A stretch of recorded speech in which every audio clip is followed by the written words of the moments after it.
As you can see, that light is continue on, and I'm going to open this portable suction machine, vacuum machine.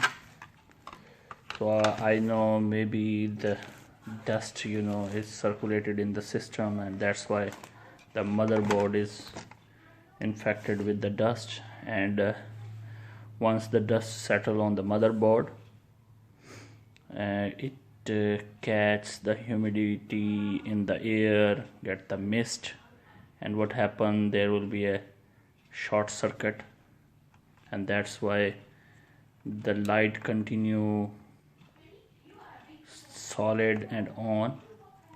So let's see what is going on. This is the motherboard.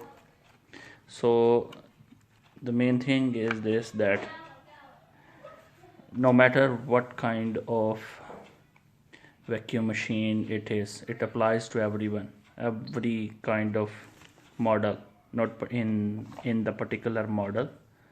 So means if any vacuum machine have this kind of problem, you know that you have to clean it. And what you have to clean, just open it, and you can see the motherboard is carbonated, and also a lot of dust is sitting on this. It's black, so I will show you how to clean it and what is the technique. Okay guys, I removed the motherboard, and let's start the cleaning process. I'm going to clean it with the water and some detergent or the dishwasher, with the dishwasher.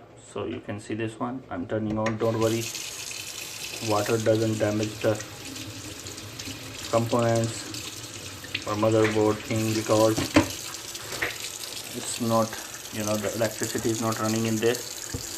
So as long the electricity is not running, you don't have to worry about this. I know for some it sounds crazy, but it's a very delicate work, we have to treat it with very delicacy.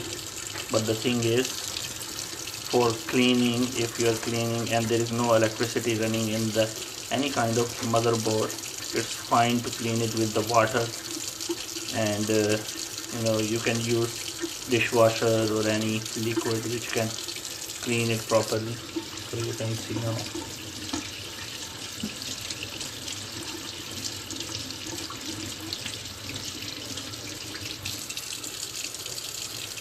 So it's clean and shiny, and I'm going to rinse it, and I will dry it with the hot air.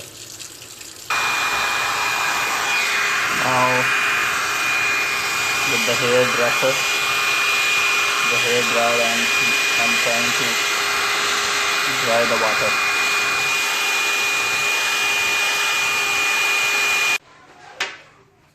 So everything is washed now. You can see the board is shining, it's washed, and it is dry. And even I washed the suction fan also. It's very clean. I washed the motor and then I dried.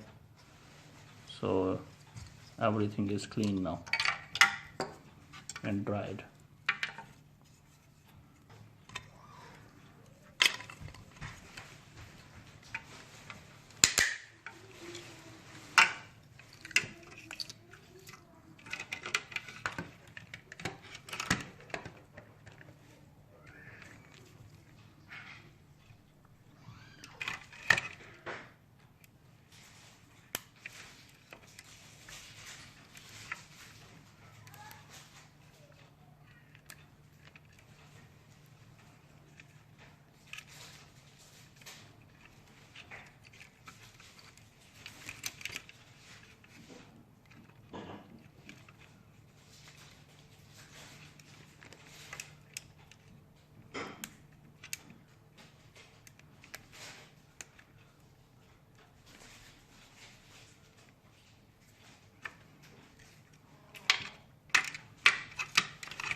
You have to make sure that no any wire is trapping and it's not touching the motor, because once the motor get heat up, so it can burn the wire.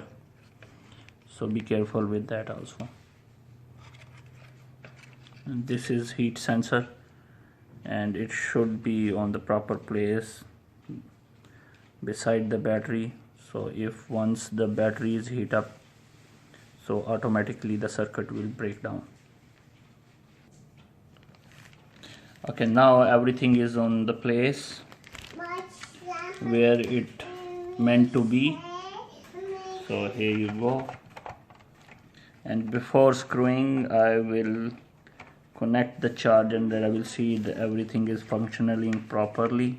If everything is functioning properly, then I will screw it and it will be finished.